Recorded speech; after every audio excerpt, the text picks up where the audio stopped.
Voanitsidika ny taona 2024 dia nisaona ny tontolo politika teto Madagasikara. Nodimandry matsy ny andrarezin'ny politika malagasy James Ratsima ary volana vitsy taorina izay dia lasa ihany koa ny mpisolo vava sady mpanao politika Maître Olala. Samy mitondra atsikara mivaivay an'izao fitondrana rajoelina izao izy ireo ary tena tsy nitsitsy fitenenana manoloana izao fitondrana tsy mandeha araka ny tokony ho izy izao. Taorin'izay dia nanjaka ny fanampianam-bava ny mpanohitra sy ireo samy laza ny tsy mety eto amin'ny firenena ka narangaranga ny mpitondra ny fonja sy ny cybercriminalité.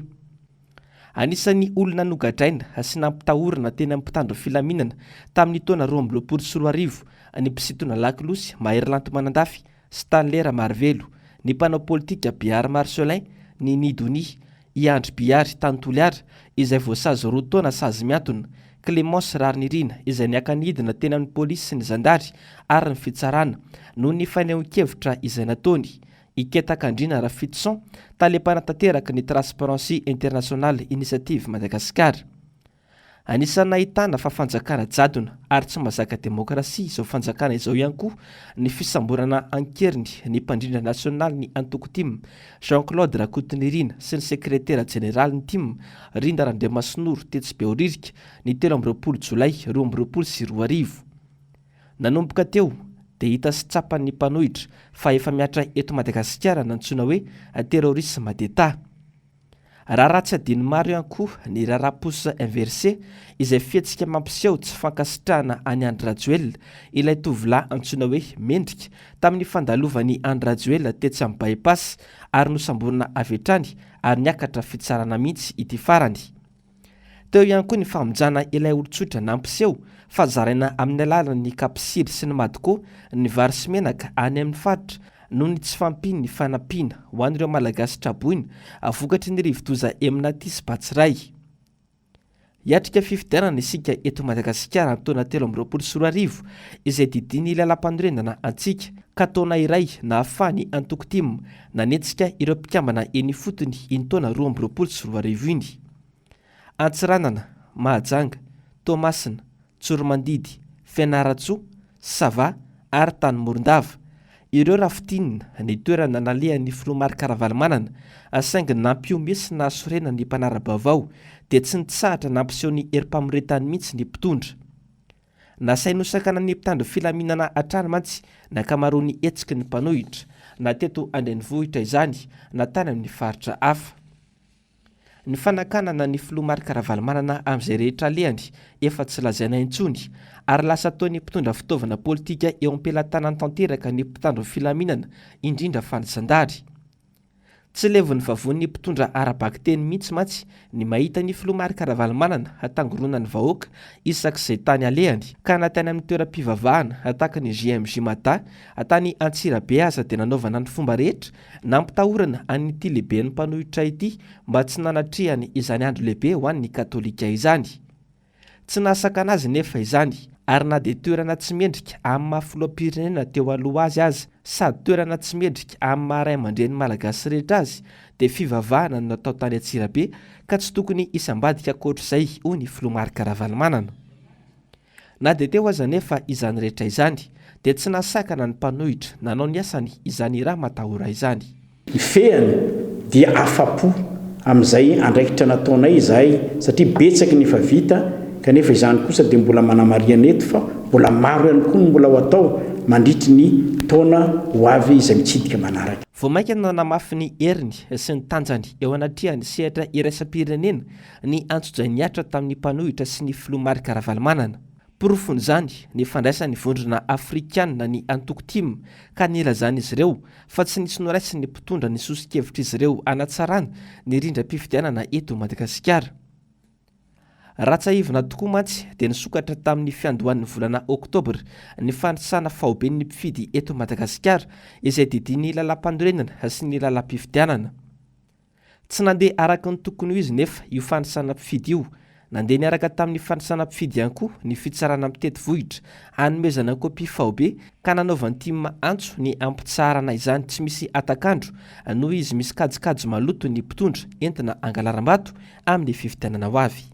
Tsy tratra ilay fetrisa zay napetraka atao anatin'ny tanjona satria raha araka ny vinavinan'ny seni dia anatratra nylay 13 millions 500 000 électeurs no tokony hivoaka anatin'ity refonty ity na ranao tatotra voalohany ny seni tamin'ny volana voalohany dia mbola teo amin'ny ataoko hoe 800 eo no manerana ny nosy no tratra tamin'izay raha nanao tatotra izy taty amin'ny volana faharoa 5 millions 071 688 teo dia efa betsaka ny fanamariana natao hoe raha izay roa volana zay no nanomboana n'ilay fanisana mbola vao ataoko hoe ray ampatelo ny tanjona ho tratrarina no tratra dia efa nametraka mihitsy izay hoe tsy ho tratra mihitsy ilay tanjona ho tratrarina amin'izay ary raha nahemotsika tamin'ilay tatitra teo nalohany hoe namoahana n'ilay fanemorana dia vao 7 millions 211 000 anoany ny listiny amin'izao fotoana izao izany hoe mbola antsasarika ilay tanjona ho tratrarina tsy gaga amin'izany anefa izahay satria mandritra n'izay fionana zay dia efa napetraka ay satria na ny fahatongavan'ny fitaovana tany ampelatana n'ireo rantsamangaika manerana ny nosy ara dia efa ataontsika hoe ny volana novambra vao saika tonga tany amin'ireo faritra rehetrarehetra daholy ary teo ihany koa na dia le fametrahana n'le hoe ny agent recenseur anentsika n'izay fanaovana n'izay fanisana zay 10,000 monja no ny recrutena eran'ny nosy nefa nisan'ny fokotany manerana ny nosy nefa any amin'ny 2 alina mahery ohatran'izay ihany koa ny fanontaniana napetraka hoe fa maninona ny 10,000 ihany koa nisan'ny tablety ho ampiasaina nefa neritreretina hoe ny tablety ny anamorana sy anafanganana n'le asa izany rehetrarehetra zany no nafahana efa nitsinjo mialosa adiny hoe tsy ho tratra le tanjona ka ho anay aty amin'ny atokotiko Madagasikara dia tsy gaga izahay raha nyroso tamin'izay fanampahan-kevitra zay ny seni kanefa ny zavatra mahagaga ao anatin'le izy dia izay foana efa nametrahana foana koa n'ilay fanamariana ny hoe tokony iarahany rehetrarehetra manapaka izay zavatra rehetrarehetra ho tanterahana fa ny amin'izao fotoana izao moa efa ny amin'ny fampahalalam-baovao no hainona fa hoe nahemotra any amin'ny faraika amin'ny telopolo ny volana janoary izany fanisanana teny arahana vitaiza satria izay no mahatonga n'le zavatra nisan'ny antony mampiazo azy sy ataontsika hoe tena mamparefo an'ilay fanisan'ny mpifidy dia tsy mahazo an'ilay antsoina hoe adhésion populaire na le farisian'ny vahoaka malagasy mihitsy misoratra anarany satria ny zavatra hita dia marefo ny sensibilisation na ny communication mahakasika an'ity fanavaozana an'ity lisym-pifidianana ity nankatoavy ny sehatra iraisam-pirenena ny fanapahan-kevitra rehetra no raisy ny mpanohitra no tarihan'ny filoha Marc Ravalomanana anisan'izany ny vondrona eropeana sy ny SADC ireto farany dia laza ihany koa toy ny lazany vondrona afrikana fa tsy misy afa-tsy ny fifampiresahana ireriany eo amin'ireo sampanao politika mialohan'ny fifidianana no ahafahana misoroka ny krizy efa hita manangasanga aorian'ny fifidianana etsakila ny mpitondra hita fa tsy rototra ny amin'izany fa manohitra ny kajikajy malotony faraparan'ny taona 2024 no nahitana sy nanamarina ny teny mpanohitra hatramin'izay fa fanjakana mpiady an-tsena sy mpiady an-trano ny fanjakan-drajoelona raha tsy ilaza fotsiny afa-tsy ny raharaha fitsopam-pitokisana nataona sy nomba-vamoaka 500 be izao izay raharaha mbola andrasan'ny maro ny toyiny amin'ny taona 2024 satria raharaha mbola mitoy izy iny hoy ireo sy nomba-vamoaka na efa hita aza fa mitongilana amin'ny mpitondra ireo mpikambana ao anatin'ny fitsarana avy momba lalam-panorenana na ny AGC raha fehezina dia taona nampisehon'ny mpitondra ny tsy fahaizany ara-politika sy fampisehony ampahaibe maso fampiady an-trano sy mpitady tombontsoany manokana avokoa izy rehetra ireo tamin'ity taona 2024 ity etsy an-daniny kosa dia miezaka mihainy vahoaka eny fotony manerana any Madagasikara ahafahana mitondra vaholana aingana manampy ny traikefa efa nanany ny filoha Marc Ravalomanana izay mitarika ny Antokotima sy ny RMDM rehefa tafaverina eo amin'ny fitondrana fahombiazana tanteraka ho an'ny mpanohitra ny taona 2024 hoy ny mpandrindra nasionaly ny Antoko tsy natao sakana mihitsy ny raha-matahora sy ny antsonjay maro isan-karazany nataon'ny mpitondra ary efa miomana amin'ny kongresy nasionaly ny TIM amin'ny 2024 ahafahana manapaka izay ho kandidat amin'ny fifidianana filoham-pirenena amin'ny taona ho avy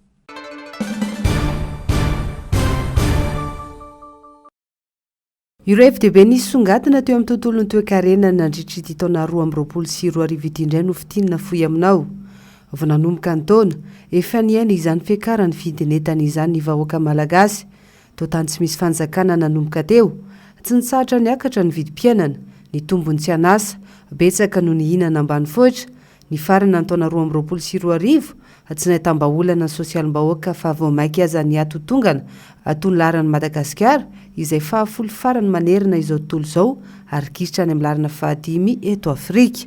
Tena mafy be ny karama tsy misy sady ny karama raha miasa ary anao tena tsara zay ohatranay zao tsy miasa fa tena ananana kely eny ny atao dia tena mafy be mitady karama mafy be mihitsy zao tena misy tsy mihinana mihitsy miaina amin'ny zava-miaina miezaka miaina fotsiny zany amin'izao fa tena mafy be tena mafy tena le vidim-piainana miakatra be tena 100% mihitsy niakatra daholo tena enjana be le izy miakatra rehefa fitadavam-bola tsisy tena enjana miakatra isan'andro ny vary ny menaka ny savony mihinana ihany aloha fa tsy araky ny tokony ho izy zany mihinana tapatsinay ho izy ny fitenenana. Nisy ny fetrana napetraky ny ministera misahana varotra sy ny fanjifana manoloana ny fiakaran'ny vidin'entana.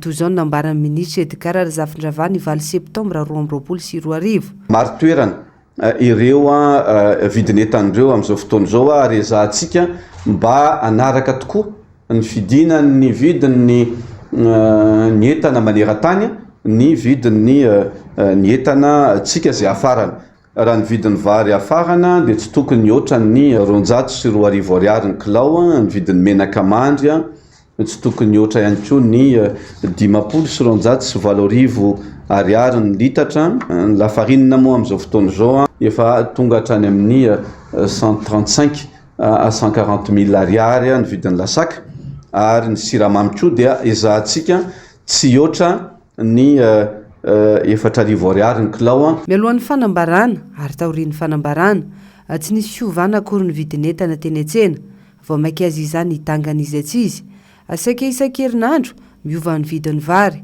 ny menaka ny siramamy sy ny lafarinina toy ny vao manavao hatrany ho ireo mpivarotra. 9500 ariary zao menaka ina ny vary zao niakatra zao vary gasy vargasy niakatra daholo niakatra 920 fa ny stock sy ny luxe zao importé teo ihany teo fa tsy sady tsy niakatra ny tsinintana 320 zao ny stock de 520 ny riz de luxe ary ny lafarina eo amin'ny fito ny gony zao ohatriny moa 7 alina sy ray hetsy efa tsisy latsaky ny 2 tsony ny vary ny kilao amin'izao 520 zao mora indrindra dia 720 ny ambony indrindra vary eto toerana dao zao ny ankamaroany afa tsy ny riz de luxe 120 ny litra menaka madio zao 207 dia ny kasite 507 ny soja matetika indray isaka makaentana dia miova foana ny vidin'entana ohatra isaka herinandro ohatr'izany tamin'ny herinandro zao tony makolika eto mbola 520 dia naka izay tamin'ny herinandro tao dia efa 120 indray zany amarotanay. Sosialim-bahoaka no resaka sosial izay tokony atao lara-pahamehana toy ny famoronana asa fampidinana ny vidin'entana fanatsarana ny sehatra ny fampianarana sy ny sisa iankina ny toe-karem-pirenena izany ary tsy afa-miala ny fitondram-panjakana misy nefa ny olana sidray ny fitondrana noho tsy fahaiza-mitantana ka mahatonga ny toe-karem-pirenena mikatso ary tsy tafarina. Anisan'ny orinasa Jirama izay fantatra fa tsy manam-bola ankehitriny raha ny vaovao miparitaka amina miliara isan-taona nefa no atokana anarenany ity orinasam-panjakana ity ao anaty lalàna ny teti-bola 700 miliara ariary izany ho an'ny taona 2024 toy ny nomena ny taona 2024. Nitrosareo mpanjara solika tsy voalohan'ny Jirama nefa 700 miliara ariary atany amin'ny volana Jolay 2024 tany ho any raha nambaran'ny ministra misanina ny teti-bola Rabariny Arson Rindra Asimbelo.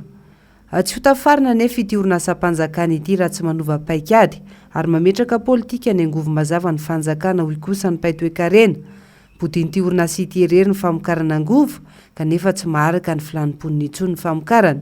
Isika nefa afaka mitrandraka ny angovo azo avy amin'ny herin'ny masoandro sy ny rivotra ary afaka tsy miantehitra amin'ny fampiasana solika. Sarotra be hoe mameno le vola io satria tsy ampy le fotodrafitrasa ohatrany hoe anarenana tsikelikely le faty antoka.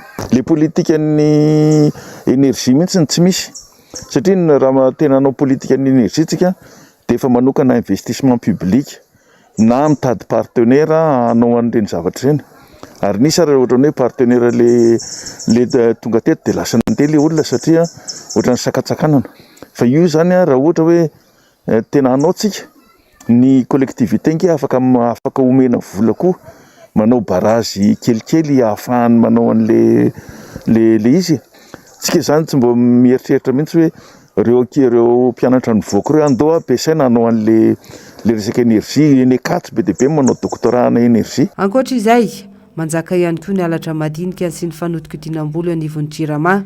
Fanontaniana mipetraka ihany koa izay tsy mbola nahita ambaliny hatramin'izao ny hoe ataon'ny fanjakana fakana vola toy ireny banky ireny ve ny Jirama. Ao izao ireo mpangalatra lasantry tratra. Gazoala fanodinana herinaratra manodina ny 4,4 litatra no nisy nangalatra izay ampiasan'ny Jirama ihany ny akamaroany. Resaka raharaha tsy mazava teo anelanelany taona 2024 hatramin'ny taona 2024. Tale telo anivon'ny Jirama nampidirina ponja vonjimaika. Nivoaka ny didy fampisamborana ny tale jeneraly teo aloha sy ny tale ny kabinetrany ary ny tale jeneraly ankehitriny. Nokazy amin'ny fitsarana miady ny kolokolo ihany koa ny fiara 7 ary olona 7 no niakatra teny Ampaka. Ny tale misana maolona ny médecin chef ny centre Jirama ary ny tale arabola no efa lasiny Antanimora ataon'ny fakanambavany azy ireo. Sasatra ny miary ny orinasa mpanjakana ity fa te-antoka trano no setry ny fanampiana arabola ka ny mpanjifa no mizaka ny tserany ihany amin'ny fitangana amin'ny faktiora sy ny fata-pahanjiry sy rano tsy misy fiafarany. Ny fananganana orinasa famokarana angovo no tokony amporisihana ary ampifanarana amin'izay ny politika ny vola eo anivon'ny banky Foibe ahafahany manome tahambany ireo manangana orinasa asy manafatra palo solaire ho iatrany ny paitoekarena. Makasika ny faikina ny facilité élargie de crédit indray. Azo eritreretina ho mifanaraka ny tombotsoam-pirenena nampiasana any andian'ny fahatelo izay azo $3.7 tapitrisa $. Misy fitondrana ny ray andro any eto Madagasikara. Tena mieritreritra ny anao an'izay de avitry Madagasikara ary voaveriny io vola io satria tsy misy trosatsony zany ny Jirama tsy mitady solika tsony de ny fanjakana zany ny subvention amin'ny fanjakana de mamerina ny volandreo pétrolier de tsy zay izy de afaka madiodio anao amin'izay fotoana izay fa tsika zany tokony mandaha mihitsy hoe vola zay omeny olona ka tsy mifanaraka amin'ny zavatra tediavintsika fa raha za zany ohatrany hoe mahazo an'izany facilité de crédit zany tonga de avy hatrany de ao amin'le fanaovana an'le angovo mihitsy. Afa tafiditra ao anatin'ireo raharaha mafana tamin'ity taon'ity ihany koa ny fisondrotan'ny karama farany ambany ho 10,000 soretsy ariary. Ny fiandohan'ny volana May tany ho any no nanao fanambarana ny filoham-pirenena fampiakarana ny karama farany ambany. Na miteraka savorivory nefa izany indrindra ho an'ireo orinasa fakaba ny 30 Aogositra teo ny tokony ny mpiasa teny Tanjombato tsy andorany fotsy fa tsy araka ny nampanantenana ny misy. 9,9% moa izy nampiakarina amin'ity volana ity. Dia ny rappel moa izy amin'ny volana May septambra zany no voaloha daholo. Le roa alina sy roa hetsy zany. Zay 9,9. Sanakena izany be da be satria tonga amin'ny volana septambra iny asimy permission lava be. Roasana sy afaka roasana dia inona zany le rappel zany tsisy ihany. Natakiny an'izao de le 25% de manaraka an'izay koa zany eo amin'le contrat voaka 6 mois foana zay nefany le mivoaka 6 mois io avoaka ianao de ndefa za zao manavita enina taona avoaka amin'ny foana mbola tsy voaray fixe. Manarakaraka an'izay le mihinana voanjo zany raha amin'ny efatra kilokina amin'ny efatra zay tao nefa ianao amin'ny 10 vao voditsao. Ny ankizy mahita hoe manana zohy tahakany ny fiampikaran'ny karama sy ny rappel efa ho tamin'ny volana May ny filoham-pirenena laza hoe miakatra ny karama 10,000 ray May juin juillet ho efa bolana zao mbola tsisy fisondrota karama na rappel arakaraka ny valiteny omeny zareo fa raha tsy mahafa-po valitena mitohy foana tsy manaiky an'le roa alina tsisy miasa eo roetsy anabangana knaps nefa reo ankizy maro be reo tsisy manana carte knaps reo. Inona ny andraikitry ny fanjakana lasa mampiady ny mpiasa sy ny mpampiasa ilay fanambarana natao izay tsy mbola azo tanterahina akory. Misy ny fepetra nolazain'ny fanjakana dia ny tsy fandoavan'ny mpampiasa latsakemika ny knaps na ny tahirim-pirenena momba fehina ara-tsosialy 5 mety olana ihany koa any orinasa izay betsaka no tsy ara-dalàna tsy misoratra mazava ny amin'ny knaps. Na voasoratra ny anaty teti-bolam-panjakana aza fa 70 miliary ariary ny vola natokan'ny fanjakana ho fanonerana ny latsakemika tsy alohan'ny orinasa any amin'ny knaps dia mijanoresaka mbola tabatra izany. mety mivalopolo isanjato amin'ny orinasa no tsy manaja sy tsy miraharaha izay fisondrotan-karama farany ambany ho dimialina sy roa tsirairy izay. Nisokajy ny mpiasa amin'ny karama ambony io moa dia nininana atao manjavozavo ka tsy misy fiakariny izany ny ankamarony. Lasa fampiadiana amin'ny mpampiasa sy ny mpiasa ilay fanapahan-kevitra ny rearian'ny fanjakana. Io zany tsy mazava e. Ny antony tsy mampazava an'ilay izy le izy hoe subvention avy any amin'ny fanjakana ny manome an'ilay 250 000 ariary farany ambanin'ilay karama. Zay tsy fantatra mihitsy hoe ahoana moa zany ny fipetra raisin'ilay mpampiasa ho payen'ny mpampiasa ve hoe dia irembourser ny fanjakana sa ve hoe aiza ny fampidirana ninao amin'ny fiche de paie ty ahoana sa ve hoe atokana ohatrany volany knapo sa hoe ty le subvention hoe payena mitokana izay zany le tsy mazava dia hoe miandro ny fanazavana. Amin'izao fotoana izao eto ny inspecteur de travail manazava amin'ny mpiasa koa hoe tena mbola eo amin'ny fiandrasana ny soro-dalàna mazava dia efa nandray fipetra izahay na dia mbola tsy nisy akory zao zavatra zao efa any anatin'ny memoanay hoe ny karama dia hiakatra amin'ity volana août ny 9,9%. Ny rappel ho an'izy ireo dia efa hoe ny farany volana septembre miaraka amin'ny karama, ny rappel avril ka hatramin'ny volana juillet. Tsy ny andrandra fiovana ihany koa ty anivon'ny syndicat ny mpiasa tsy miankina. Marobe ireo fampanantenana tsy tanteraka ary ireo mbola miazoazo hatramin'izao. Ny fifidianana nefa ho avy ka iny ho lasa ambanin'ny zavatra indray ny mahakasika ny mpiasa. Ny ankamaroan'ireo orinasa izay tsy ahivana fa mbola miarina ny taketra ny Covid-19 ny taona 2024 ka betsaka ireo nandroka mpiasa. Anetsin'ireo tsy hanasa vokatra izany raha orinasa manodidina ny 200 tany ho any no nanakatom-baravarana manerana ny nosy.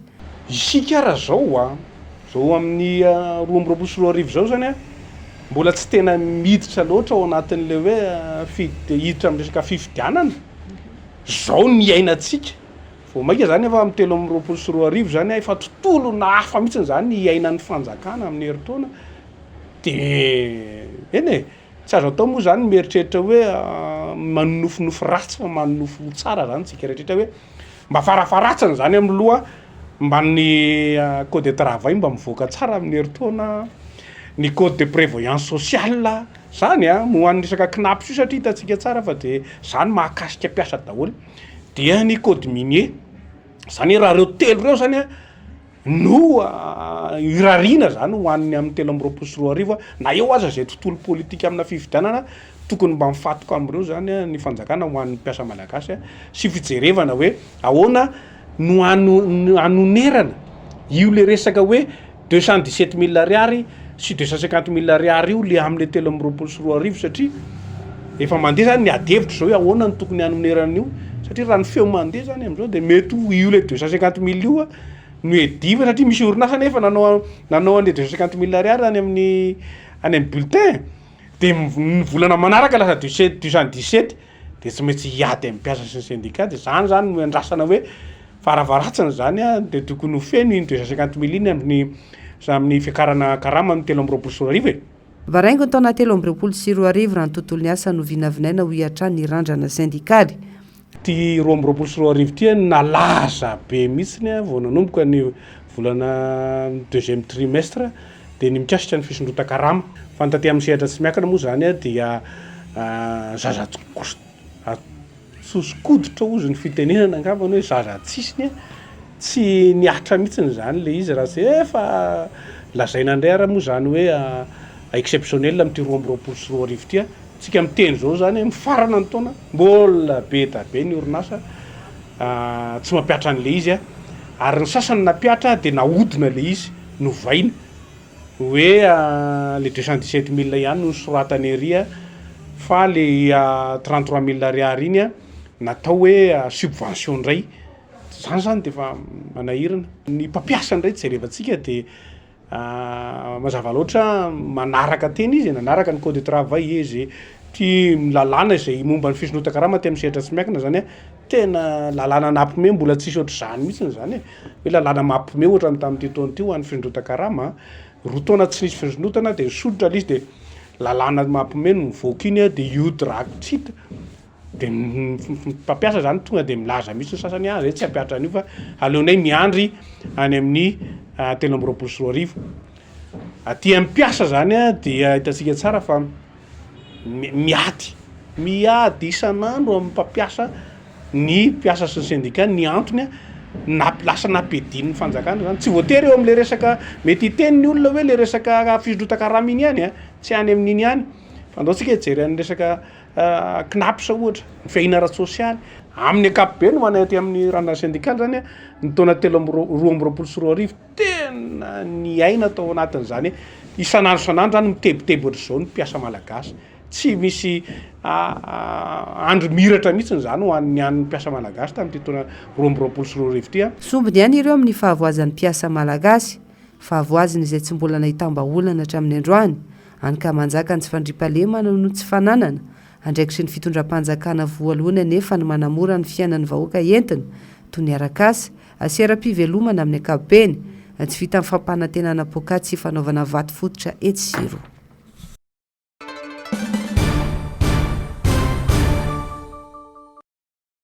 Ny baribary sy tsy takona fenina nandritra ity taona roa amby roapolo sy roa arivo ity ny tsy faiza mitandrina teo anivon'ny kominina Antananarivo renivohitra. Hita taratra tany amin'ny faratsin-dalana izay tsy nasy-panamboarana mihitsy na natao zarava vita fotsiny izany tsy faiza mitantana izany. Saika feno lavaka eraka Antananarivo ary misy amin'izy ireny no azo ilomanosana mihitsy rehefa fotoam-pahavaratra tahaka izao. Iray amin'ireo lalana izay efa ratsy ataona teo ny lalana eny amin'ny 17 hektara iny. Eo ihany koa ny lalana eny Andotapenaka. Misy hatrany ny antsoavina ataony ireo mponina eny amin'ny manodidina sy ireo mpampiasa lalana ny amin'ny tokony hijerena sy hanamboarana izany noho izy manimba fiara sy miteraka fitohanana lava reny saingy nanao be marenina trano teo anivon'ny kominina Antananarivo renivohitra. Lalana dia ratsy kamera nefa apetraka iaiza zany ny tanàna Antananarivo amboly vary angamba rehefa kelikely dia afafy eo amin'izay tsy lafo ny vary dia ihany mamboly dia ihany mihinana. Ela be fatiapaka teraka io faratsiny lalana io satria teraka embouteillage aloha ray voalohany fahasimban'ny fiara koa anatin'izay dia lasa mpivarotra piesy mahazo tonga fa tsisy tombonoana mihitsy. Ohatriny ahoana le faty any karaha nahazo taloha ohatriny na dia izao ohatriny? Tena be da be nelanelany tsy mahazo atsasany intsony izao. Tokony hoe misy tamberina ndraikitra ny tokony mba jereny zareo tony ity mantsy lalana principal be avokavoko ny ato Antananarivo ato mihitsy dia lasa ratsy lalana be ohatriny reny any Betroka Avaratsasiany. Efa ela ve ity ohatr'izao? Efa elaela kely ihany aloha io fa eo amin'ny tena 2 mois io na zay. Ratsy be satria misy be da be satria ny olona tsy dia makaty amin'le fotaka sy le ohatr'izay. Mila amin'ny alina manao zay fotsiny zany ny tianay. Manao ina amin'ny alina? Manao lalana fa tsy amin'ny atandro ohatr'izao. Dia fahavaratra koa tsy mety fa ny rinona mety amin'le hoe famomanina. Tamin'ny maraina zao tamin'ny enina dia amin'ny 10 sy fefany zay vao tavaverina adiny 5 mahery zany nanaovany atory ray. Tonga zany dia va hoe miena zany no fidiram-bola miditra ao an-trano, versement patron koa miena. Tsy eto Antananarivo renivohitra ihany fa anisan'ny nampitaraina ireo mpampiasa lalana ihany koa iny ratsin-dalana any amin'ireo lalam-pirenena. Lalamazangazo tsy miva fa mbola ratsy ohatran'ny teo aloha ihany. Ampin'le orana zao dia vao may ratsy le izy. Fanamboarana fiara moa zany dia tsy maintsy ezahana atao tomombana fa dia efa miditra dépense be ny tompona tomobila, chauffeur mila mitandrina fa manjary lasa tsisy tombom-barotra mihitsy le izy fa fanamboarana ny be da be. Ny lalana ireny sisa aloha amin'izao tena potika tanteraka, tena ratsy. Ny rano lavadavaka ny eny an-dalana moa efa tsy tenena ny dahalo manao ny ataony. Tena miafy mihitsy zay chauffeur zao tena mijaly ary tena mangataka ny tondra fanjakana zay jery an'izay zavatra zay amin'le resaka lalana. Tena misy fiatraikany amin'le pandemia tsy le lalana. Tsy tonga ara-potoana satria ianao zao totatota amin'le lalana ratsy ndraindray misy fahasimbana le fiara dia lasa tsy tonga amin'le aty Antananarivo zany raha ohatra hoe miainga avy any faritra zany le tobila. Fa anisan'ireo olana tsy voavaha mihitsy nampitaraina ny voakana Antananarivo tamin'ity taona ity ihany koa ny fiparitana sy ny fifangongon'ny fako. Tsy nisy faritra teto an-drenivohitra ka tsy nahitana zortirany toby sy efa mihoatra eny amin'ny arabe andehanan'ny fiara mihitsy. Satria eny amin'ireo toerana nahitana zortira mivangongo ireto ronan-tsary nangono ny mpakasary ny fahitalavitra MBS tamin'ity taona ity ireto. Palahelo amin'ity toerana misy anay ity fiveloman'olona amina rivo maro eto lasa fako no mameno an'le toerana satria le izy betsaka ny aretina amin'izao, betsaka ny tsy fahasalamana eto amin'ny toerana misy anay anarana kely zao tena marary daholo na ny ankizy na laritra n'inona feno ny trano miditra any atokantrano. Fotoana ny lôdisia zao tonga daholo ny fako manerana an'Antananarivo tsisy manala le fako mba malahelo zay polo zao dia vahoaka daholo. Foko tamin'ny firy no varotra eto aminay eto nefa lasa fako indray ny amidy eto. Zaho ny anan'ny vahoaka eto amin'ny party anarana kely eto. Fa tsy vitan'ny sema zany ty ataony zareo politika ao ambony eo toerana camion ody zao fa tianay dia averanao Samvaty zao hitanareo resaka loto zao tsisy anina mihitsy fa dia tamin'ny Samva izy mba nadio mba nanisy zao mba misy camion telo efatsy tsisy fako zao mihitsy tamin'ny tena taloha fa tamin'ny navadiny zareo tsy may zavatra dia io vakina fotsiny ao zao.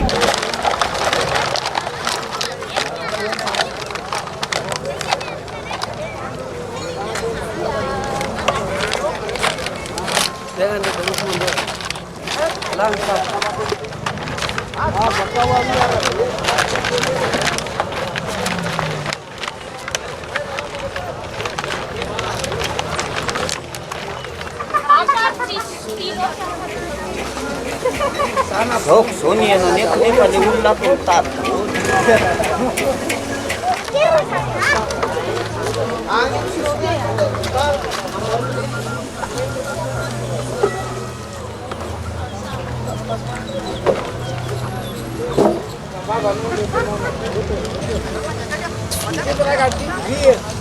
Tsisy fagnantenana akory na be an-tanàna fa tsy lasa ohatran'ny manakorotana saim-bahoaka fotsiny fako saika ataony zareo politika sa ino aloha mieritreritra ny mera andra ohatr'izao ny nalora varimana aloha mieritreritra n'iny ihany tamin'iny ary mbola nadidy daholo ny tanàna ary zao tsisy naditso mihitsy.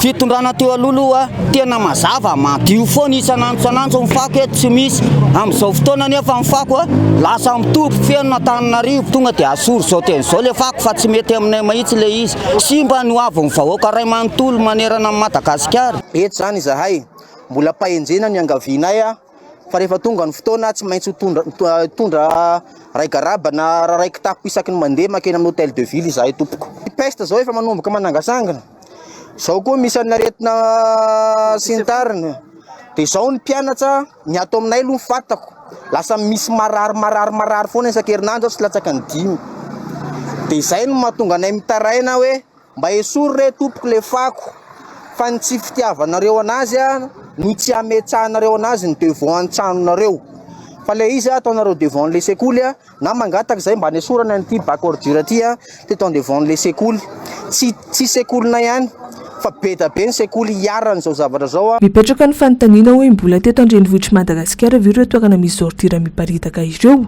Eo ny resaka fahadiovana izay tsy hita taratra intsony vokatry ny zava-misy ahafany tena mampalahelo dia ny aretina teraka ireo fako mivangongo tsy nisy nandroaka nandritra ny fotoana maro ireo. Fantatry ny ben'ny tanàna Antananarivo izao anefa fa mbola tao anatin'ny valana aretina Covid-19 nateraka isika tamin'ity taona 2024 ity ary anisan'ny mampirongatra tsy mikaretina hafa ihany koa ireo fako sy ny fofona teraka izany saingy toa tsy napetsy-bolo azy andreny andraikitra nametrahana azy ny zava-misy.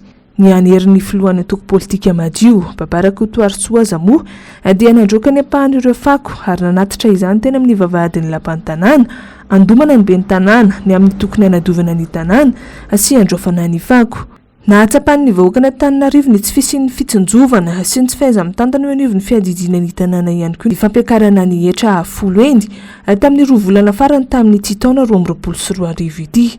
Nahitana fiakarana hatrany amin'ny 50 isanjato izany ho an'ireo tokantrano sasany. Niteraka fimenomena teo amin'ireo olom-pirenena ny zava-nisy ary nitangana hatramin'ireo sekoly tsy miankina saingy tsy napetsy-bolo ny ben'ny tanàna sy ny fitondram-panjakana izany. Samy nilaza ny ankamaroan'ireo olom-pirenena tsy ankanavaka fa tsy ara-dalàna ny fampiakarana. Niakatra tsy haiko na milina foasa firy fa niakatra be ary tsy zaka le izy tsy mampanofatrano aloha ny zoko mampanofatrano fa tsy voavitan'ny olona le izy tsy tratra le izy tsy tafavoaka le izy tokony andray fanapahan-kevitra ve ny vahoaka ve tsy andoha ve sa inona tokony atao. Olona miditra kely raha ny tombatra zany reny 2 arivo tsy malafo firy akory dia tsy afaka manangona betsaka ndavana hera efa 2.70 ora ngamba zay nefa lasa tohatra mbola tsy nisy any aloha ny vahaolana hatreto ka ny tiako tenenina ao anatin'izay dia hoe tsy tokony mitaredretra tsy tokony mianahana ohatran'izao fa tokony mijery vahaolana farany aingana satria ratsy be ny akon'ity zavatra ity ho an'ny fiainam-ponina Antananarivo ka raha ohatra ny mponina zany araka ny tenentsika teo maro be nefa miteny hoe zay tsy andoha ka rehefa tena tsy andoha tokoa moa mponina inona ny zavatra hitranga fa dia eto zany le tanànana Antananarivo zao ara ny fako efa sahirana tsy voaroka ny lalana efa tsy vita mbola be dia be ny zavatra tokony hosahan'ny commune tsy taterany araka ny tokony ho izy dia mbola hiampy indray satria rehefa tsy andohetra tokoa mponina rapitso dia inona ny zavatra hitranga ho an'ny vahoaka le izy aloha tena tsy rariny mihitsy satria le tratraminao zany tonga dia lasa foadisy tena foadisy mahery mihitsy tsy fantatra hoe inona ny antony tsisy explication amen'ny commune tsisy ninina fa ny zavatra nyremarkena fotsiny zany tao aorianany zareo nanao descente hoe manao malisa trano ny commune dia iny ny surprise mivoaka tany tamin'ny zareo tonga moa zany dia hoe misy titre ve ny taninareo cadastre ve ny tany misy autorisation de construire ve ny trano zay zany ny fanontaniana mipetraka misy jiro ve misy rano mampiasa plaque solaire ve ianareo dia valiana daholo moa zany ny fanontaniana natao dia hoe fa inona ny anton'izay zavatra ataonareo zao dia hoe manisa trano fotsiny zay en fait tonga amin'izay zany le fotoana ty ariana 5 mois après dia tonga dia zao ny zava-misy multiplication fois 10 na etra trano zay zavatra iainana tsisy fanazavana tsisy ninina hoentin'ny commune urbaine tsy mety ty zavatra ty satria lasa misy zanakialavo mariako aminareo nefany fa ny lalam-panorenana dia mametraka an'izao ny article 24 hoe ny fitondram-panjakana malagasy dia manaiky ny fisiany sekoly tsy miankina ary miantoka ny fampahombiazany zany ilay teny eo anaty constitution zany tsy misy mihitsy hoe sekoly ara-pinoana sy sekoly tsy ara-pinoana fa dikan'izany zany ty zavatra navoakandreo ty dia efa manohitra sady ilay voatendry eo anatin'ny constitution ny takinay zany dia ny ampitovy saranga ny sekoly rehetra satria zaza malagasy daholo ny rehetrarehetra za tsy andehanao resaka hafa hoe mifantaro velo le sekoly tsy miankina ara-pinoana fa ianareo rehetra angamba malala fa ny sekoly ara-pinoana ary zao ny tsaratsara kokoa ny ekolazina ary tsaratsara kokoa ny mpianatra any aminy nefa renindray ve no zay topoka ny antso fivoriana tsy ara-potoana ny teo anivon'ny commune Antananarivo renivohitra tamin'ny faran'ny volana novambra iny ary nibanitoekana tamin'izany ny momba ny fidanganetra eto an-drenivohitra nafana ny adevitra saingy tahaka ny mazatra ny fony mistera trano ny momba an'io fidanganetra io farany nivoatra tamin'ny alalan'ny fanaovana tsindry sy ny fanaovana bolongerona ihany koa ny fitantanana tanàna Antananarivo tamin'ny tsy taona 2024 ity hitataratra tamin'ny alalan'ny fifandirana teo amin'ny taxi sy ny taxi moto izany nanohitra ny fampidiran'ny ben'ny tanàna ny taxi moto atao anatin'ny ara-dalàna trano teo anivon'ny fikambanana ny mpamily fiarakaretsaka teto an-drenivohitra na ny FDAR sy ny sasany tamin'ireo mpanolotsaina ny tanàna maro ny hetsika nataon'ireo mpamily taxi amam-bolana vitsivitsy nanehoany izy ireo tsy fahavalipony saingy sarotra ny namahana ny olana noho ny fijiriziriny ny ben'ny tanàna apititra ireo taxi moto hiasa eto an-drenivohitra nisy mihitsy ny fitondrana ny rarà teny amin'ny fitsarana rehefa nanao ambletra apititra ny taxi moto teto ny teo anivon'ny commune Antananarivo renivohitra nampanantenaina tamin'ny taxi tamin'izany fotoana dia hoe eo ny eo no anaovana an'ilay licence dia eo ny eo dia mivoaka licence numérique zay ny nandresena lahatra ny taxi nentina nambabona ny fony ankehitriny nahazo ny 3 arivo nampina 500 latsaka kely mbola misy 3 arivo mahery tavelany zay no antony takin'ny taxi androany hoe avoay ny licence an'ireo taxi rehetra ireo zahay taxi ville tompoko teny efa leo fampanantenana pokaty rehefa niona tamin'ny Andriabato be tanàna izahay tany amin'ny volana martsa 2024 tany hoany dia nolazaina taminay hoe tsy asiana intsony izany contre visite izany taty aoriana vetivety teo dia hoe ho alefa indray ny visite de conformité ho solony ilay contre visite. Ny taxi Antananarivo dia manaiky ny andony vola tokony hoe faina. Fa ny taxi Antananarivo dia tsy anao ny visite de conformité hatramin'ny androany manoloana ny lalàna izay misy, manoloana ny AIA ny amin'ny fikorotana n'izao tanàna Antananarivo izao, manoloana ny AIA ny amin'ny fanapotehana ny asan'ny taxi ville izay efa nitenen'nombieno ho an'ny mpitantana ny tanàna. Ny taxi ville eto Antananarivo renivohitra tsy makasitraka ary ady hatramin'ny farany ny amin'ny tsy ampandehanana ny taxi moto eto amin'ny tanàna Antananarivo fa manimba ny endriky ny renivohitra no mamotika Antananarivo renivohitra ihany. Ny taxi Antananarivo dia hitondra ny raray eny anivon'ny fitsarana, eny anivon'ny tribunal misahana ny ady amin'ny fanjakana, entina noerana anio fanapahana tsy manara-dalàna, noraisiny be ny tanàna sy noraisiny ireo mpanolontsaina ny tanàna amboletra natao letrezana teo anivon'ny conseil municipal io. Izay taxi ville maisy eto tanàna Antananarivo dia tsy makasitraka ary tsy akatoa ny fifidianana amboletra natao tamin'ny filakevitra municipal Malzoma 30 septambra kiasika ny fanomezan-dalana ny taxi moto eto an-drenivohitra. Ho anay taxi dia ireo fifidianana indroa metaona nandraisan'ny mpanolotsaina rehetra fanapahana ihany no manan-kery. Izay dia nombonkevitra ary makasitraka ireo mpanolotsaina TIM, Combat ary IRK tsy nakasitraka an'iny fifidianana atao amboletra iny. Izay dia tsy manaiky ny fanapotehany be ny tanàna ny asan'ny fivelomanay. Noho izany zahay dia tsy anaiky ny asan'ny taxi moto ireo eo amin'ny manodidina akaiky ny toeram-piantsonanay. Tompony antoka amin'izay fikorontanana loza sy ny fandriam-palema ateraky ity fanapahan-kevitra nataony amboletra ty any be ny tanàna Antananarivo sy ireo mpanolotsaina miaradia aminy. Matoky ny fitsarany izay amin'ny fijerena masoa an'ity tanàna Antananarivo renivohitra Madagasikara. Ho tapitra ihany ity ny fotoam-piasana ity fitondrana ity, saingy hatreto tsy nisy akony tamin'ny fianatra malagasy ny zava-bitany tamin'ny taona 2024. Asa anao ahoana indray ny fandraisana andraikitra ny mpitondra sy ny ben'ny tanàna amin'ny taona 2024 io.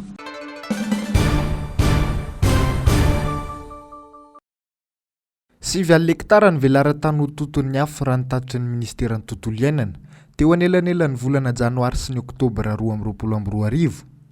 Ny eny io fahampitehan'io raha ny fanazavana trany raha oharina tamin'ny taona 2024 izay nahatratra amin'ny 7,9 hektara tao anatin'ny volana janoary hatramin'ny desambra 2024.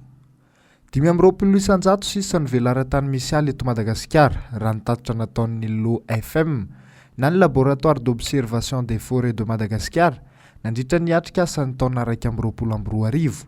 Fizahana tao isaky ny 5 taona no nahafahana namoaka io antotan'izy io. Na izany, nisesy ny firetana tamin'ireo faritra rovana sy valan-javaboary maro manerana ny nosy teo anelanelan'ny volana septambra hatramin'ny fiandohan'ny volana novambra. Nisongadina tao anatin'izany ny firetana ela indrindra tao amin'ny faritra rovana tao Ambotately, distrika Anakazobe. 20 andro vao voafehy tanteraka ny afo. Ny tao amin'ny faritra rovana Bay de Baly, 4 hektara no potiky ny afo, izay nakitika ny zone tampon de Baly ary nakasika ny atiala tao Ambida. 20 hektara no lasa lavenina tao amin'ny faritra rovana Kalobinono, distrika Anambilobe, faritra Diana. 50 hektara tao Ankarobato, commune Anjiamangirana, distrika Nantsui any amin'ny faritra Sofia. Potiky ny afo ny toeram-pamboleka azo Ambatoaranana, commune Nantobe, distrika Betafo, izay mirefy 20 hektara. Zanakazo misy sara hetsy fototra novolena tamin'ny taom-pamboleka azo 20,220 sy 20,220 no mahita amin'izany. Teo amin'ny volana oktobra ny tena nirongatra ny firetana, iray volana mialohan'ny fiaonana tampony, momba ny fiovaovan'ny toetry ny andro andihan'ny faha-17 na ny COP27 no tanterahana tany Egypta. Ny 7 oktobra hatramin'ny 15 oktobra 2024 nahatratra 5,valopolo ireo teboka nanerana ny nosy. 20 hektara tao amin'ny alan-javaboary Zombitse Vohibasy, any amin'ny faritra Atsimo Andrefana tao Ambalabe. 70 ireo zava-maniry hita tao Marogo, faritra Menabe ny potiky ny afo. Ny tao amin'ny faritra rovana Kofam na ny corridor fandrina Marolambo, ao amin'ny commune ambanivohitra Angodigodina, distrika Nosvarika. Ny faritra rovana tao Tandavanala Ivobe, faritra Iorombesy tao Mahatsara, Fokontany Miakara, distrika Manoro, 30 hektara no lasa lavenina. Firetana tao amin'ny Atala ho Atsitenana, Fokotany Manambato, commune Vohitry Nivona, district an'i Brickaville, ary 520 hektara no mahita teraka tany Mananjary. Sationany ihany ireo firetana ireo fa mbola maro no hita sy tsikaritra tamin'ny taona 2022 iny. Maro ny fanehoan-kevitra samihafa mahakasika ireo famaizana ny sisy ireo. Nisy ny nametra-panontaniana hoe ninona natao ve ilay izy ahafahana misitraka fanampiana. Misy koa ny mihevitra fa rehefa sosotra amin'ny fitondrana ny olona dia ny tanety sy ny alarovana no potehiny.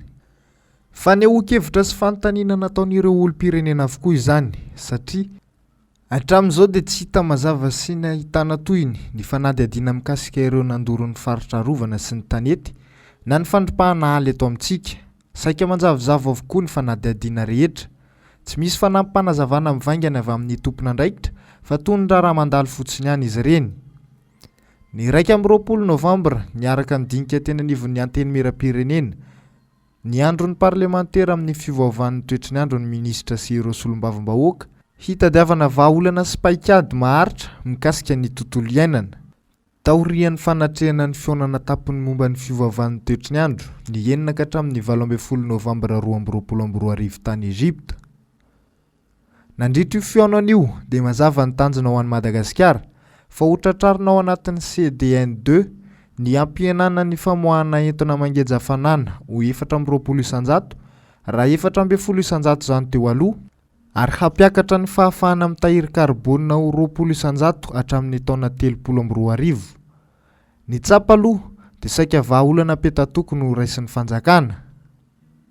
Avy amin'ny ezaka izay ataon'ny firenena tsirairay hiadina amin'ny fandotona ny tontolo iainana no ahafahana manatratra ny tanjona napetraka, dia ny famerana ny tahan'ny fiakaran'ny maripanin'ny tany tsy hihoatra ny 2.5 degré Celsius raha ny tapaka nandritra ny fionana tapon'ny tany Egypta hatrany. Nahitsy anefa ny avy eo anivon'ny firaisamonim-pirenena Alliance Voargasina ny AVG raha nilaza fa tsy misy fiatraikany mivantana amin'ny tontolo iainana eto amintsika ireny karazana fionana tampony ireny. Ny taky ny tokony andaniana ilay tolo-dalàna momba ny mpiaro ny zon'olombelona sy miaro ny papaneny lakolosy izay heverina fa mpiara-miasa ahafahana manenjika ireo mpandoro ala ihany koa ny firaisamonim-pirenena roy.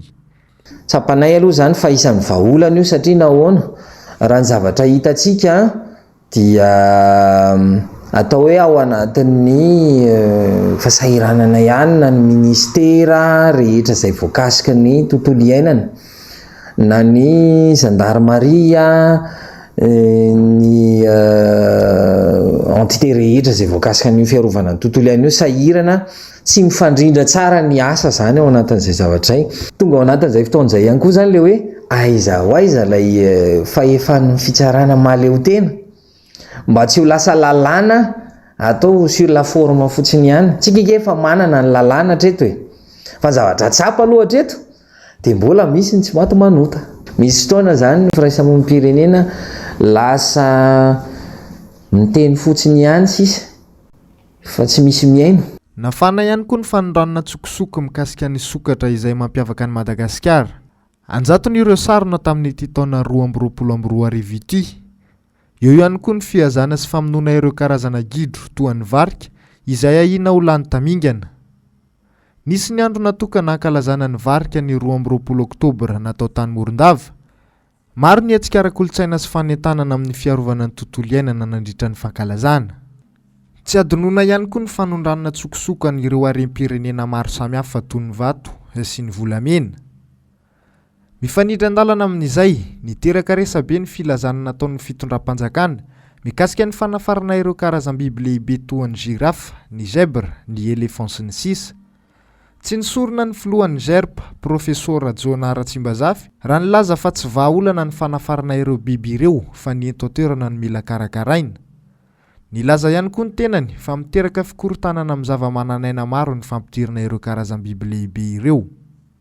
Karapititra an'ireo biby ireo dia mazava ho azy fa fikitiana ny vakoka voajanahary zany mivakoka tontolo iainana ka fikitiana vakoka voajanahary na vakoka kulturaly zany dia miteraka fanakorotanana foana. Ao mampiditra biby tsy ao amin'ny toerana na zava-maniry tsy ao amin'ny toerana voajanahary misy azy ianao dia inona zavatra miseho dia misy fifaninanana amin'le zanatany na biby io na zava-maniry io dia zay maharesy io no manjary maka ny toerana ny zavatra tokony atao hatram'izay ireo kely anananao reo kolokoloany ny 7 mivarika eto Madagasikara ny fatahorana lany tamingany ka raha manjavona eto amintsika ireo biby reo fa nisy 7 neny karazam-barika nanjavona ary tao anatin'izany nisy 200 kilao ianao zany raha tena tia tandrazana dia aleo reo kely anananao reo ny kolokoloana atao zay tsy anjavonany ary zany ny tokony atao mizaka ny voka-dratsiny izay fampitehan'ny tontolo iainana sy ny zava-maniry ary ny zava-mananainy eto amintsika izay ny sehatry ny fizahan-tany.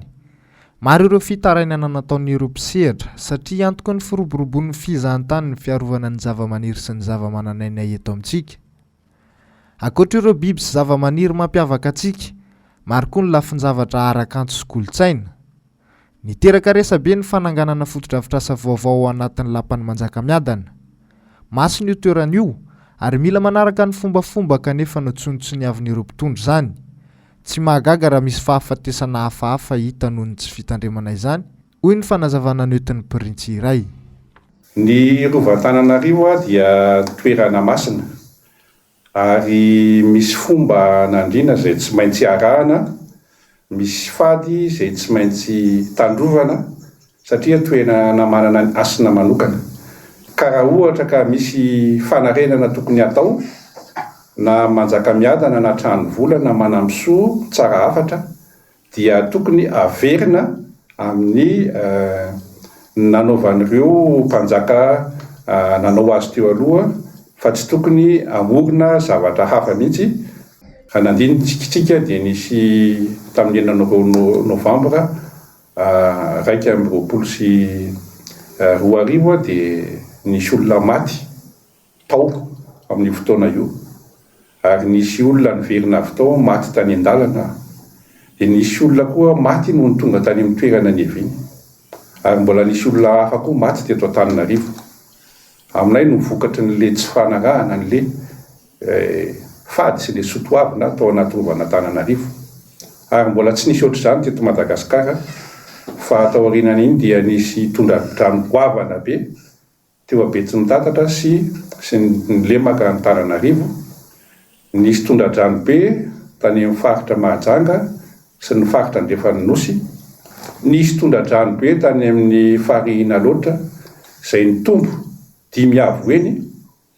Nisy ny Tafiodrivotra izay mbola tsy nisy ohatr'izay iny 5 tany amin'ny faritra Atsinanan'ny Madagasikara ary olona 100 no maty. Olona 10 no tsy nanana trano fialofana ary mbola nisy ihany koa ny Kere tany Atsimo izay nafatesana olona maro. Izany zavatra izany dia tao aoriana ny 9 Novambra 2022 tamin'iny resaka Colisée iny. Teo koa ny zavakanto izay nimenomenonan'ireo mpanakanto malagasy amin'ny fijabahan'ny ministeran'ny serasera sy ny kolontsaina ny fitantanana ny OMDA na ny ofisy malagasy des droits d'auteur. Nampiakapeo izy ireo ary nitaky ny tsy hijabahan'ny atoko freedom manatin'ny raharaha. Potika tanteraka ary potehana mihitsy ny OMDA noho izay fijabahana izay ho ny syndicat ny mpanakanto ka nitakin'izy ireo ny fanakatonana ny OMDA. Ny volana febroary ny mpanakanto nefa tsy nandray vola teo amin'ny OMDA intsony. Tsy manaiky ny fampidirana politika amin'ny OMDA koa zay, indrindra hoe fanjakazakan'ny freedom zany. Oka ny ministera tsy hijabaka intsony amin'ny OMDA, miandry lalàna vaovao efa tsy mandray ny zonay mpamorona ihany zahay. Aleo ny artista no ifandamina ko mpandidy sy mpanapaka ny zoanay. 5 atsaharo ny fampizarazarana ny artista fa tsy mendrika ny kolontsaina zany.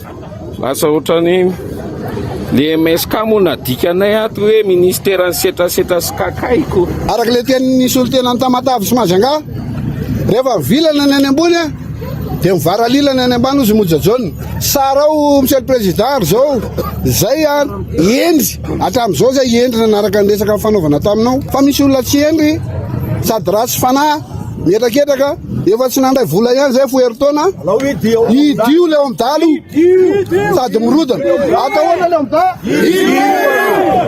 Nandroso tolo-dalàna navaozana ny volavolan-dalàna laharana aotraotra 2 tsipika 222 bara PL ho fanavaozana ny lalàna momba ny aisoratra sy ny zavakanto eto Madagasikara ny solombavim-bahoaka sady mpanakanto Paul Bert Rahasimanana na Irosy.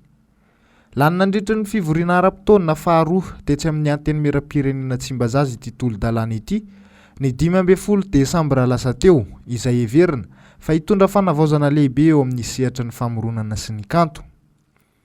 Ary fanina fankakevitra ho an'ny fanjakana, fikarohana sy fandalinana ny teny sy ny tantara malagasy, ireo no antom-pijoroan'ny Akademia Malagasy. Sangany ary manana maha-izy azy ny Akademia Malagasy aty amin'ny continent afrikanina. Nisy ny hetsika nataon'ireo akademisianina tamin'ny renivohim-paritany entina nankalazana ny 20 taona nijoroan'ny Akademia Malagasy. Nanamarika azy zany dia ireo lay velakevitra samihafa natao teto Antananarivo. Hitantsika teo zany fa ny teto Antananarivo no vitsindrindra amin'ity fankalazana ity zany manarakaraka zany ny tany Mahajanga dia avy eo dia tany Fianarantsoa. Tsy hoe ao akory mpampianatra amin'ny université dia hoe mpikambana amin'ny akademia fa samihafa ireo zany hoe misy ireny mpampianatra université ireny manao velakevitra atao amin'ny akademia dia raisina ihany koa arakaraka ny zavatra ataony eto amin'izay ilay izy.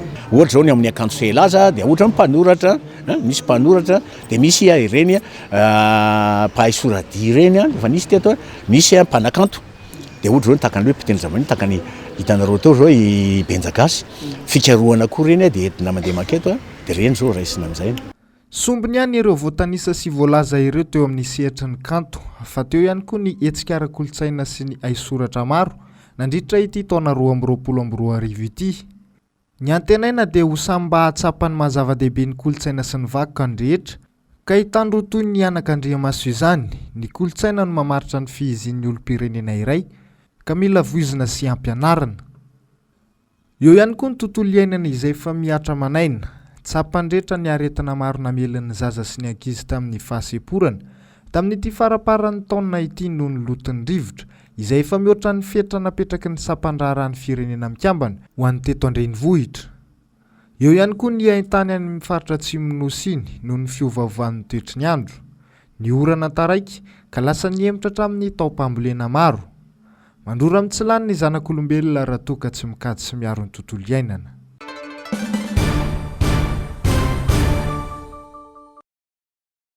Marary anefitra ny tontolon'ny fanatanjahantena malagasy, ny fandimby sy ny seho avokoa ny olana sedrain'ny federasiona isa-tsokajiny sy ny fitazanam-potsiny nataon'ny ministera ny fanatanjahantena sy ny tanora nandritra ity taona ity. Ho an'ny teto an-toerana nampiakapeo ny filohan'ny komite olimpika malagasy Asiteny Andriana Solonyaiko tamin'ny fanaovana tsinotsinona ireo atleta amin'ny fampitaovana azy ireo. Nisy ny fanamboarana ny kianja be ny Mamasina. Maro tamin'ireo taranja izay nanana toerana ahafahana manao fanazaran-tena tao hanony esorina ary tsy tavaverina intsony ka lasa manofana mionona amin'ny toerana tsy manaraka ny fienitra. Misy fodrafitsasa vita ny fitondrana fa matetika sport anankiray ihany no mahazo tombotsoa amin'izany dia ny football. Raha tsy teny fotsiny aho fa fodrafitsasa zay natao ho an'ny Barea io dia voaroka atao daholo ny dojo national rehetra. Vitanao tsy manomboka ny regroupement fa tsy nahatomboka atao aiza. Tsy afaka satria lasa ny football ny entana. Lasa ny football ny fodrafitsasa rehetra zay napetraka ho anay rehetra. Dia manao antso izahay mba homena dojo mba ahafahanay manao préparation ho an'io lalaon'ny nosy zay atsehitsika io zany. Nanohina ny marainko ny tenina voaka ny ministra Tinoka Roberto rehefa nisy ireo valomiana dapy angaly ny azakazaka avy amin'ny ligy Atsimo andrefana namonjy ny championnat national no tanteraina teto Antananarivo ny farapara ny volana aogositra lasa teo. Tsy afaka nody izy ireo hanony tsy fisiany tetibola teo am-pelantanana satria nisy ny fampanantenana ny amin'ny antohana azy ireo.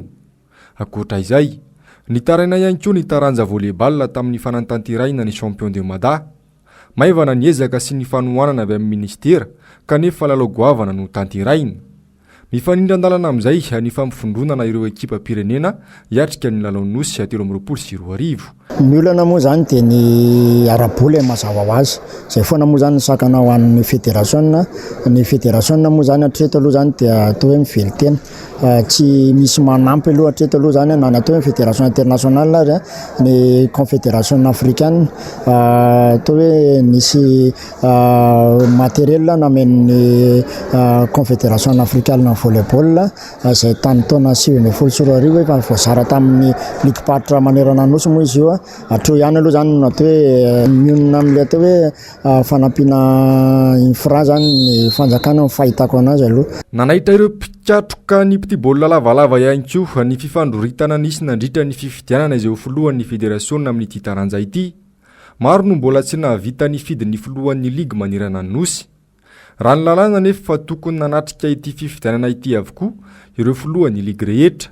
Tsy izay no zavan-tranga ary heverin'izy ireo nisy trindra avy amin'ny ministera ny fanatanterahina izany miaraka amin'ny kiantrano an-trano hakana lany fantelony indray ny filoha teo aloha. Ny ao anatin'izay le tsy mangarahary zay zao dia anisan'ny eto Analamanga angamba dia ho porofony eto fa raha mbola hoe mpanao rugby zany mba tsy tenenana 100 isan-jato dia mba 570 isan-jato mpanao rugby dia Analamanga avokoa ary ekipa nasional nalana vavy.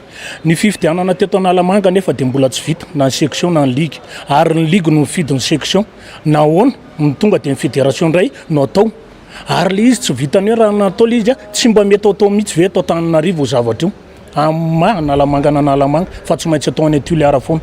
Inona zany ny antony tamin'ny 2015 nefa natao tany Tuléar io fifidianana io so ndray 2021 mbola any Tuléar ihany. Inona ny antony? Misy zavatra zany matoa tsy maintsy forcé natao any Tuléar foana ve ny fifidianana.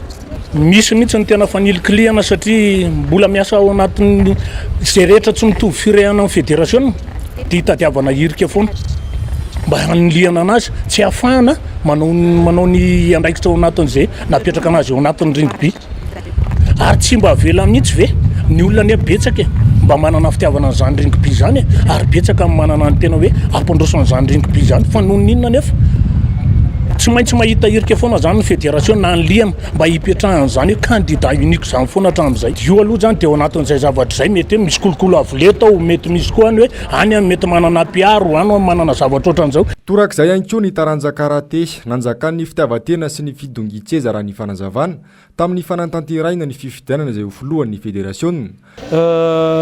Mampalahelo le izy satria rehefa ny olona tsy manara-dalàna zany hoe tsy manaiky ny lalàna fototra dia ilay statut sy ny règlement intérieur zay io no mifehanao io ny constitution rehefa ianao tsy manaiky ny fanapahan-kevitra io fa izy ianao hoe andeha hitory andeha hapakatra dia mampalahelo izy satria le taranja raha tena tianao tokoa le taranja inona moa no tsy hanajahanao ny maro anisa 4 ligue amin'ny 9 ligue neny nanao ny fifidianana farany teo zao 5 ligue niaraka ato anatin'ity regroupement niaraka tamin'ny championnat national tsy misy itsony zany any aminao ary teo ianao dia ny hoe ny international zany hoe ny bloquena mihitsy an'le karaté malagasy no apetraka hoe ny international zay ihany mbola fatany nahazo fanasana indray zay tany Durban dia nazava ny resaka tany amin'ny UFAC fa vita hatreo isolofo la ifilo teo aloha satria tsy nahazo nanatrika intsony izy an'ilay assemblée générale n'izany fédération africaine zany. Fantatra ihany koa fa nahazo sazy avy amin'ny confédération africaine ity taranja ity tamin'ity volana desambra ity mbola tsy fantatra mazava ny tena antony hafa hiverina ho antolon'ilay fandraisana anjara tamin'ilay championnat d'Afrika farany teo azokady senior sy cadet ka nisian'ny solotena malagasy roa no entin'olona roa samihafa. Nisongadina sy nandiso fanantenana andrehitra ihany koa ny tsy nahafahan'ny atleta malagasy niatrika ny CJSOI izay no tanteraina tao amin'ny Nosy Rahavavy Maurice. Maro ireo atleta no lavolefona no ity tranga ity. Mivadibadika amin'ny teny nomeny ny ministra sy ny ministera tariny. Ny 20 Jolay lasa teo anefa no efa nivoaka tamin'ny filan-kevitry ny ministra fa handray anjara amin'ity lalao ity isika. Rehefa tonga ny ora farany tsy nisy fampilazana ireo atleta fa avy dia tsy nisidina iazo ny Nosy Maurice izy ireo. Miala ilany fotsiny ary manilika andraikitra ny ministra rehefa nitona fanazavana makasika ity lalao ity. Nanoloana izany, nivoaka tamin'ny fahanginana ireo filohana fédération maro. Isan'ny naneho hevitra ny filohan'ny fédération ny taranja lomano. Nilaza izy fa potehana tanteraka ny fanatanjahantena eto amintsika. Tena malahelo satria hatramin'izay hoe midirana tao anatin'ity sehatra ny fanatanjahantena ity zany satram'izay nahatsiarovana tena hoe tao anatin'ny tontolo io dia minandray anjara tamin'ny CJSOI foana isika. Ho an'ny izay mety mbola tsy mahafantatra dia ny CJSOI dia vindronana firenena fito eto amin'ny ranomasimbe indiana miteny teny frantsay. Moins de 17 ans rehefa miresaka CJSOI zany isika zany hoe ireo taniketsa mihitsy ireo taniketsa volavolaina ireo taniketsa izay everina fa ho avin'ny fanatanjahantena no voakasik'izay dia indrisy moa hatramin'ny fotoana farany na famplazana raha zany mbola tsy nisy fa dia izay fotsiny hoe tsy mandeha mbola tsy nisy zany fampahafantarana tsy nisy famplazana meloa. Tena misy fiantraikany lehibe amin'ireo mpilomano ilay izy satria arak'izay teneniko izay hoe mbola ankizy ireo mbola zaza ireo rotondo ireo nanomana an'io fifaninanan'io tsy piako manokana ny eto anivon'ny ligina Analamanga. Misy ireo mpilomano izay tao anatin'ny fotoana ririna iarahantsika malala fa tsy manana dobo filomanosana mafana isika izay tena hoe nanao investissement mihitsy ny ray aman-dreny tondrana an'zareo tany amin'ny dobo filomanosana mafana tany amin'ireny centre aquatique tena hoe lafo ireny fidirana aminazy. Betsaka ny mana concession amin'ny fianarana fa hoe ikotrana be da be zany sacrifice sy ny investissement nataon'ny mpilomano sy ny ray aman-dreny tao anatin'ilay izy. Nefa tamin'ny fotoana farany dia hoe tsy mandeha tampoka. Izay rehetra izay no nosedrain'ireo federasiona akoatra ny olana madinidinika izay nizahan'izy ireo hanitadiavam-baolana tsy ny andrasana ny ministera izay antenana ho ray aman-dreny kanefa mitaza-potsiny. Na izany na tsy izany, maro amin'ireo taranja no niezaka ny oatra ny sakana ka nitondra vokatra tsara. Ny taranja judo ohatra nametraka tantara tamin'ny alalan'ireo mpikatroka tamin'ireo fifaninanana rehetra nandraisany anjara. Isan'ny nangorona medaly volamena tamin'ireo fifaninanana trehany ohatra Ilorara Soanaivo. Tsy nitsanga menatra ity taranja ity nitondra avo ny vonina pirenena mba ho reharehantsika malagasy. Nandeha izany ihany koa ihany koa ny kianja tamin'ny tompon-dakany Afrika basketball 3x3 tao Ezipta farany teo.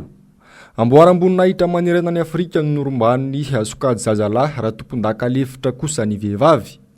Toy izay ihany koa ny lalao natao teto Antananarivo champion d'Afrique U18. Tompon-daka lefitra ny sokady zazalahy ka nazahoantsika ny mpilalao mendrika ihany koa.